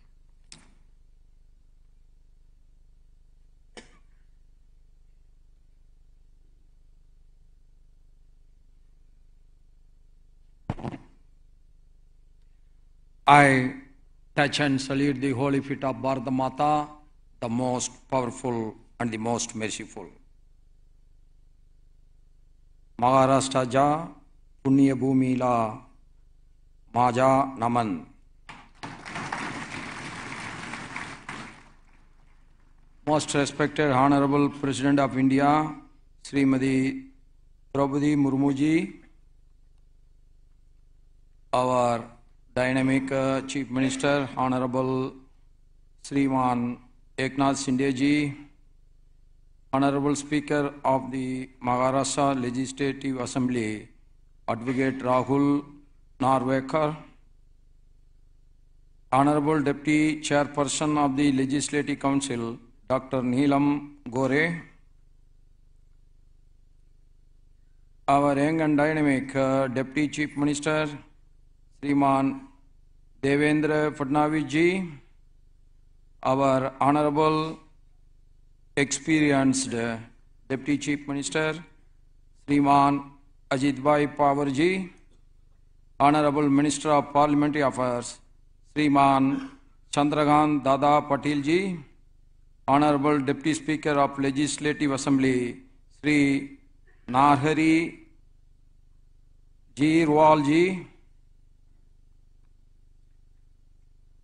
leaders of the opposition of the Legislative Council, Sri Ambadas Danveji, our distinguished members of both houses, dear invitees, my friends from electronic and print media, Namaskar.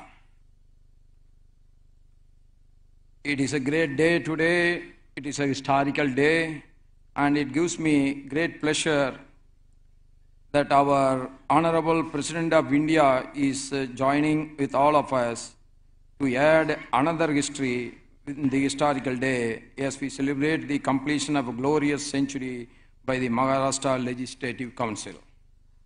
Maharashtra is the land of Bhakti, Sakti and Pragati. Saints like Sant Naneshwar and Sant Tukaram are among our greatest icons. The real word Swaraj, known to the whole India only because of one single king, that is Chhatrapati Shivaji Maharaj.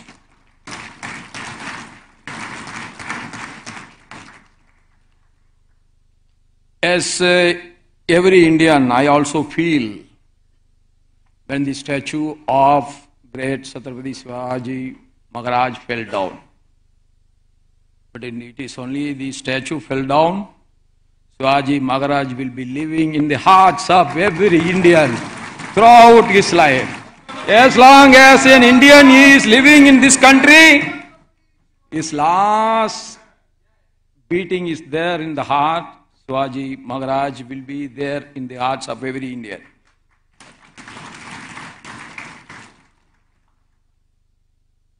And Maharashtra is a great land, contributed to the modern India in a big way. The contribution of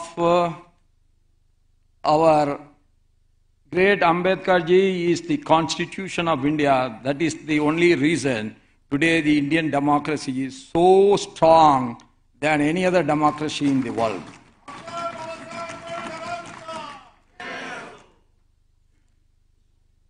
Among the various state legislators in the country, Maharashtra Assembly and Council stand out their path-breaking legislations.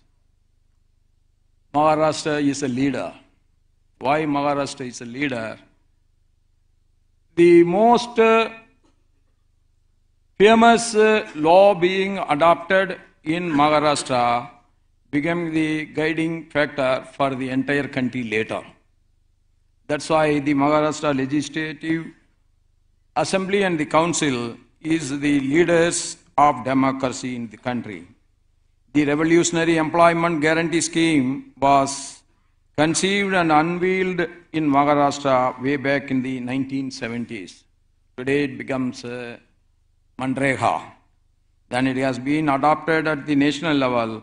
The beauty of the EGS was that it was supported by both the opposition and the ruling bench on that day, which also suggested that the funding for the scheme should be raised through the nominal cess.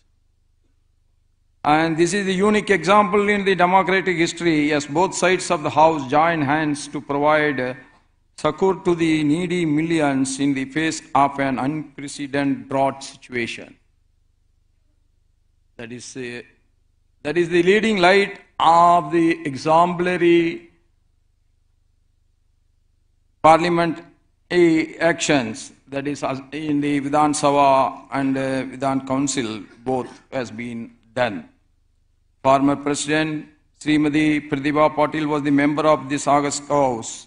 The first Speaker of the Lok Sabha, late Sri G.V. Mavlankar, had been the Speaker of this Assembly. A great stalwarts like O.P. Chavan, Sivaraj Patil, Sharad Pawar, Manohar Joshi and many others were the members of this legislature.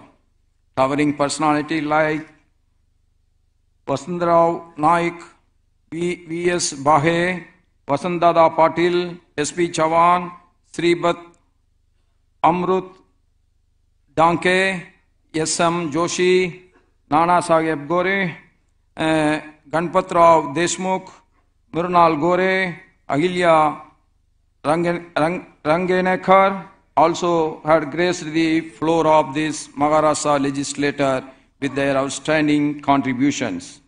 The legislature remained focused on dispensing justice to the downtrodden and deprived and the aspiring sections of our population. Maharashtra is known for its social and political amity. The differences on party policies and programs never hindered the personal relationship. I still remember I got a phone call from the Deputy CM of former Deputy CM Gopinath Munde when I was the president of the party in Tamil Nadu. He told me he is coming to Chennai. Then I told him, okay sir, I will receive you at the airport. To my surprise, that has never happened in Tamil Nadu, so it was a very surprise to me to see the Vilas Deshmukh, Joshi ji coming and Munde ji coming, all the Congress leaders also coming together in the same flight. Special flight, they have come, all the leaders belonging to various political parties came together and they were in the Apollo hospital for a long time. About 2, 3, 4 hours they have spent. They took the lunch together, and that is the greatness of the political personalities of Maharashtra. Okay, elections you have to fight. That is different. Once the elections is over, the relationship should never get strained because of elections. That greatness has been followed by the Maharashtra political leaders. That even today, I want that should be continued because after the elections, we want the development, nothing else. This is the reason legislators from other parts of the country look up to Maharashtra to draw inspiration and to seek guidance. The provisions of reservations for women in local bodies was first made in Maharashtra again. Maharashtra is leading the nation. It is now enshrined in our national enactments. Maharashtra is striving to become a $1 trillion economy. Without Maharashtra's contribution, the dream of our great leader, the Prime Minister Narendra Modi's dream of making India a $5 trillion economy will be never possible. So we have to work together to make Maharashtra stronger, to make India stronger. There are 6 states which have legislative council. Maharashtra state legislature is planning to invite the presiding officers of the legislative councils from Uttar Pradesh, Bihar, Telangana, Andhra Pradesh and Karnataka to participate in these centenary celebrations. I am glad that the legislature has brought out excellent publications to commemorate the event. I congratulate the best parliamentarians and all of you. And once again, I congratulate the Maharashtra Legislative Council on the momentous occasion of its centenary celebration and wish you all a very happy Ganesh Utsav. Dhanyavad. Jai Hind, Jai Bharat, Jai Maharashtra.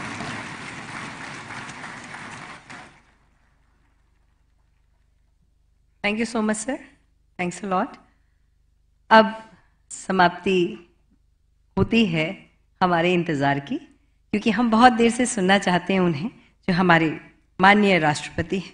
मैं अनुरोध करूंगी माननीय राष्ट्रपति महोदया आदरणीय द्रौपदी मुर्मू जी से कि वह पहुंचे डायस पर और अपने आशीर्वचन प्रस्तुत कर हम सभी को अनुग्रहित करें। हमारी तालियों की जोरदार गूंज के साथ हम स्वागत करेंगे माननीय राष्ट्रपति आदरणीय द्रौपदी मुर्मू जी का।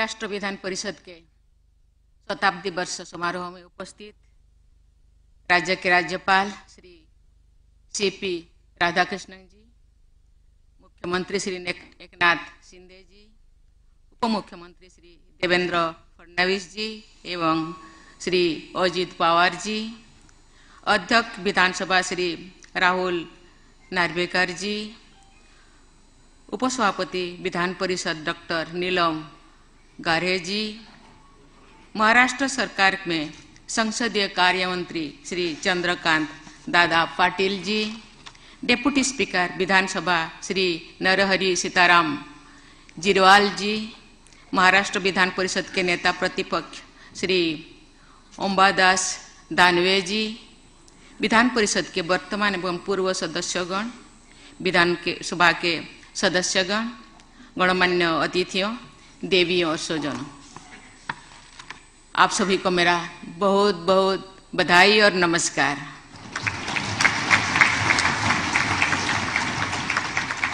अब मैं ये अनुरोध करती हूँ कि आप सब इस पावन धरा पर छत्रपति शिवाजी महाराज की जय जयकार करें। बोलिए छत्रपति शिवाजी महाराज की, छत्रपति शिवाजी महाराज की, छत्रपति शिवाजी महाराज की। हमारे संविधान के हस्तलिखित मूल पाठ के 15वें भाग में छत्रपति शिवाजी महाराज का चित्र सुशोभित है और चित्र हमारे संविधान निर्माताओं के हृदय में छत्रपति शिवाजी महाराज के प्रति गहरे सम्मान का परिचय देता है। इसीलिए संवैधानिक व्यवस्था से जुड़े इस समारोह के आरंभ में हम सभी छत्रपति शिवाजी महाराज की विशेष नमन करते हैं। इस अवसर पर हम सब समाज निर्माता तथा राष्ट्र गौरव की उन सभी धाराओं से जुड़ रहे हैं जो छत्रपति शिवाजी महाराज से होते हुए महात्मा ज्योतिबा फुले, वासुदेव बलवंत फड़के, महर्षि कर्वे, साहूजी महाराज, लोकमान्य बाबा बाल गंगाधर तिलक, गोपाल कृष्ण गोखले, विनायक दामोदर सावरकर और बाबा साहेब डॉक्टर भीमराव अंबेडकर जैसे अनेक महान विभूतियों तक प्रवाहित होती रही है। आज का ये शताब्दी समारोह हम सब के लिए गौरव का अवसर है। इस समारोह के सभी आयोजकों को मैं हार्दिक बधाई देती हूँ।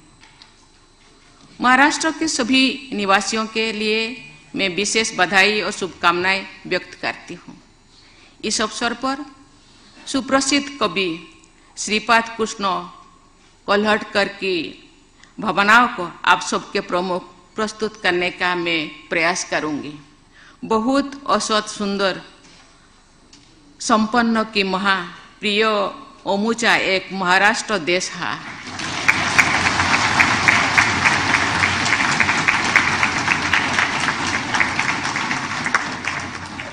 देवियों और स्वजनों, इतिहास केवल अतीत की घटनाओं का वर्जन नहीं है।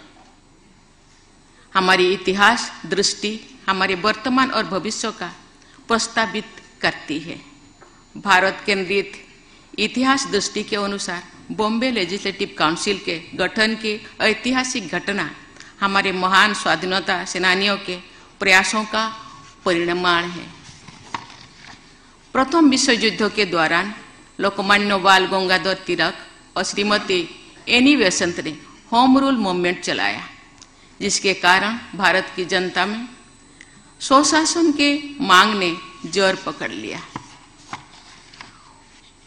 उन उमड़ती हुई जनभावना को देखते हुए ब्रिटिश सरकार द्वारा अगस्त 1917 में ये घोषणा की गई है कि भारत में रेस्पॉन्सिबल गवर्नमेंट के लक्ष्य को चरणबद्ध तरीके से हासिल किया जाएगा।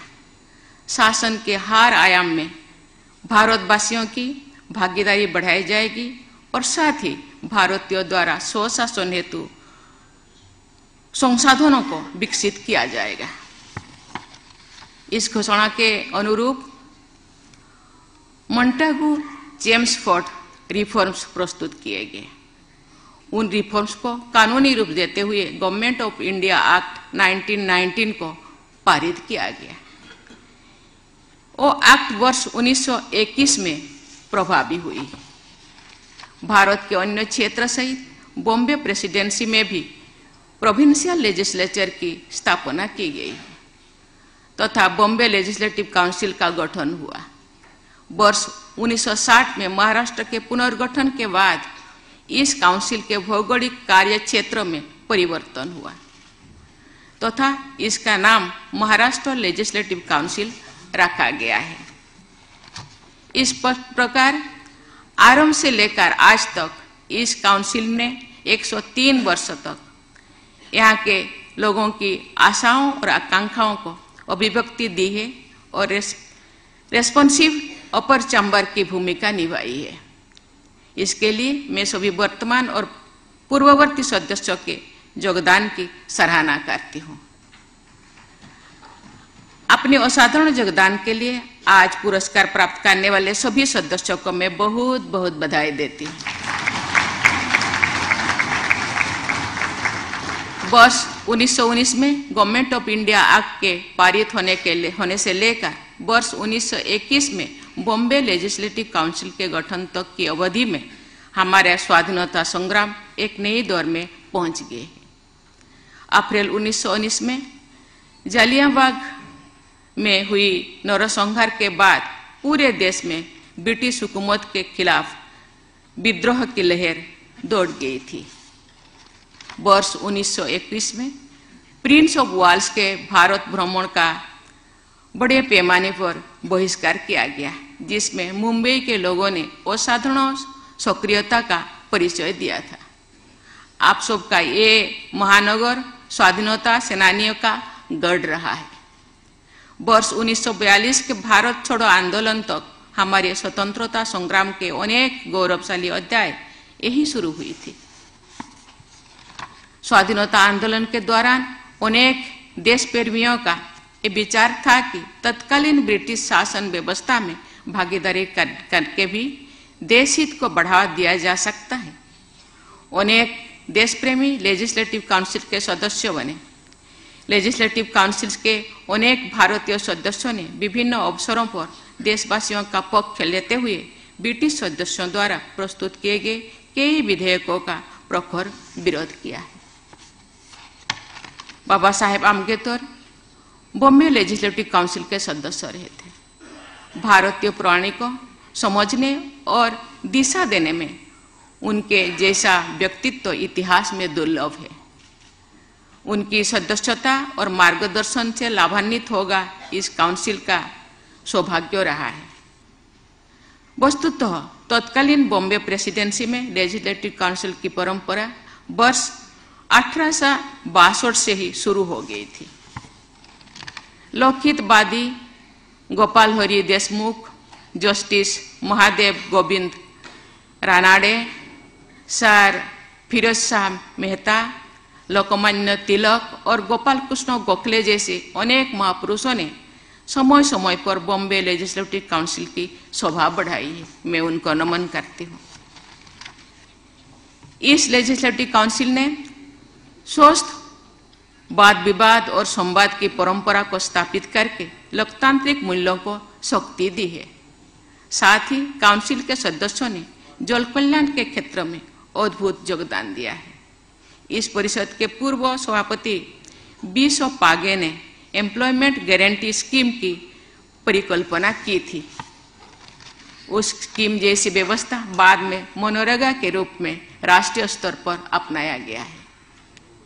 संसद में राज्यसभा तथा जिन विधान मंडलों में 2 सदन है, वहाँ विधान परिषद को हाउस ऑफ द एल्डर कहा जाता है। इन सदनों ने न्यूनतम आयु सीमा अधिक होने के साथ साथ प्रायः एल्डर हाउसेस में अधिक अनुभवी सदस्यों का प्रतिनिधित्व देखा जाता है, लेकिन उसका दौर शायद अभी अस्तित्व नहीं रहा। अभी कम वयस के लोग भी राज्यसभा जैसे या विधान काउंसिल जैसे सभा में आते हैं और देश को आगे बढ़ाने में योगदान देते हैं। ऐसे एल्डास ने अनेक अच्छे उदाहरण प्रस्तुत किए हैं तथा संसदीय प्राणी एवं विधायिका की कार्य संस्कृति को समृद्ध बनाया है। मुझे विश्वास है कि महाराष्ट्र लेजिस्लेटिव काउंसिल इस परंपरा को और अधिक शक्ति प्रदान करेगी। देवियों और स्वजनों, इस समारोह में जिस पुस्तक का विमोचन किया गया वो अपर चंबर के महत्व के साथ साथ यहाँ की विधान परिषद के इतिहास पर भी प्रकाश डालती है। मुझे बताया गया है कि इस पुस्तक में एक अध्याय इस विधान परिषद की पहली महिला उपसभापति सुश्री जेठी तुलसीदास सिपाही मलानी को समर्पित है। ये महिलाओं के योगदान को सम्मानित करने तथा महिला सशक्तिकरण की दिशा में सराहनीय योगदान है। इसके लिए मैं इस पुस्तक से जुड़े सभी लोगों की सराहना करती हूँ। ये विशेष प्रसन्नता की बात है कि वर्तमान उपसभापति डॉक्टर नीलम गार्हे जी इस परिषद में महिलाओं के विशिष्ट योगदान की परंपरा को आगे बढ़ा रही है। ये तथ्य भी उल्लेखनीय है कि महाराष्ट्र की वर्तमान मुख्य सचिव और पुलिस महानिदेशक दोनों ही महिलाएं हैं। यहाँ मैं देख रही हूँ बहुत सारे, मुझे लगता है यहाँ 30 या 40% महिलाएं बैठी है, इसीलिए मैं आपको बहुत बहुत बधाई देती हूँ।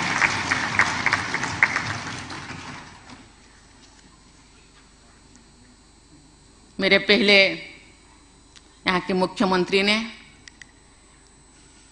राज्य को आगे बढ़ाने के लिए, महिलाओं को आगे बढ़ाने के लिए, महिलाओं को आर्थिक, सामाजिक और शैक्षणिक विकास के लिए बहुत सारी योजनाएं हम लोगों के सामने उल्लेख की। मैं धन्यवाद देना चाहती हूँ।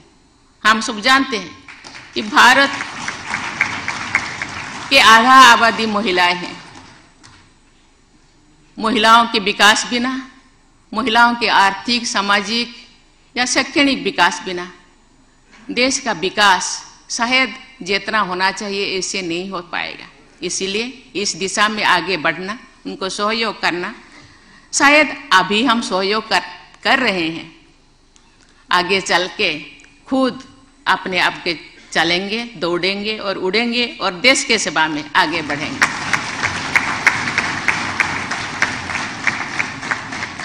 ये वीर माता जीजाबाई भोसले की धरती है। महिलाओं द्वारा महाराष्ट्र के सामाजिक उत्थान को दिशा देने की ऐतिहासिक परंपरा में सावित्रीबाई फुले का वंदनीय स्थान है। उन्होंने बालिकाओं और वंचितों की शिक्षा के क्षेत्र में इतिहास रचा है।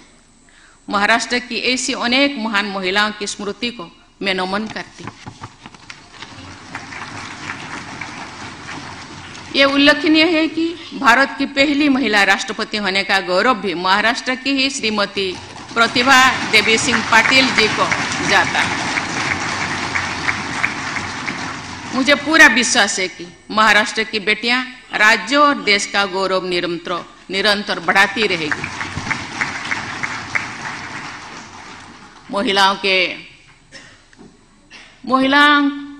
को देखने की दृष्टि, समझने की दृष्टि कहीं कहीं थोड़ा कम दिखाई देता है।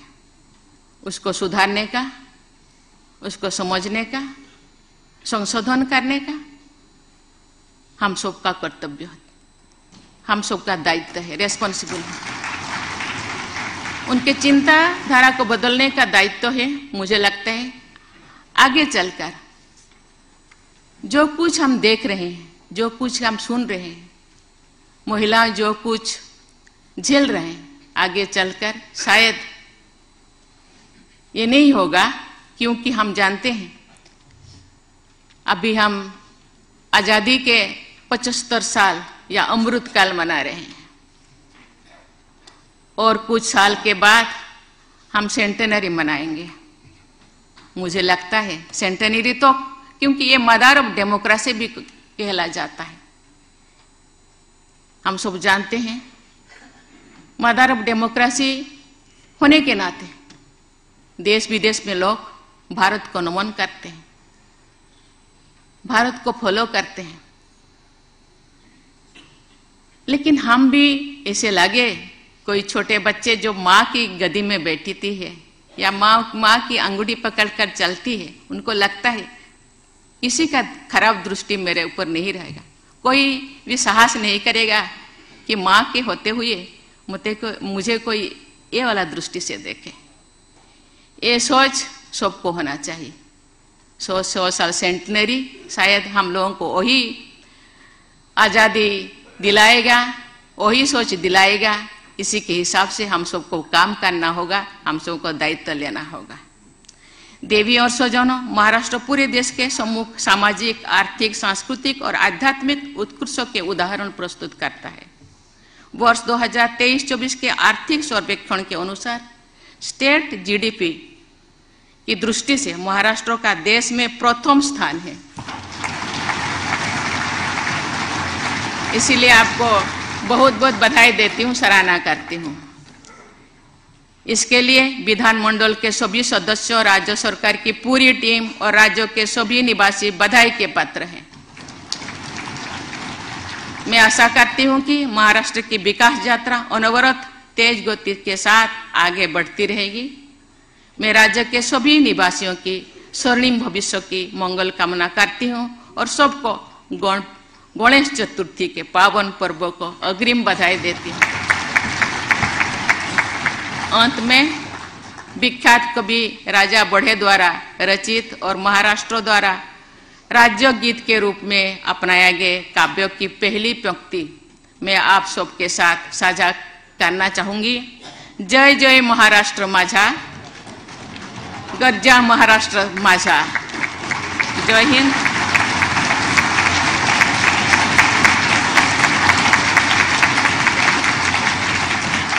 जय हिंद, जय महाराष्ट्र।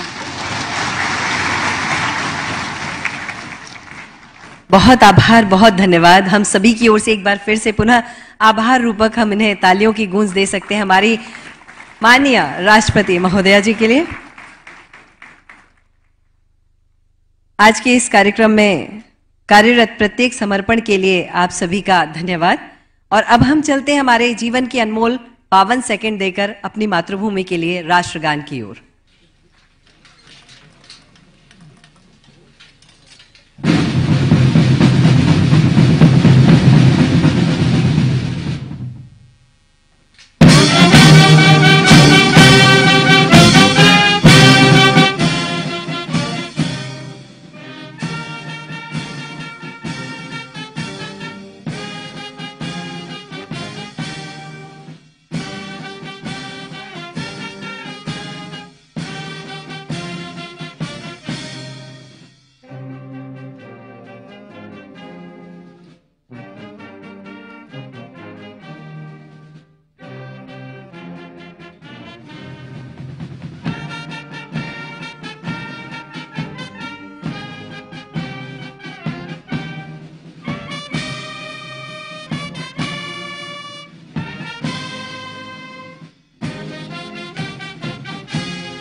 जय मातरम, मातरम, जय महाराष्ट्र।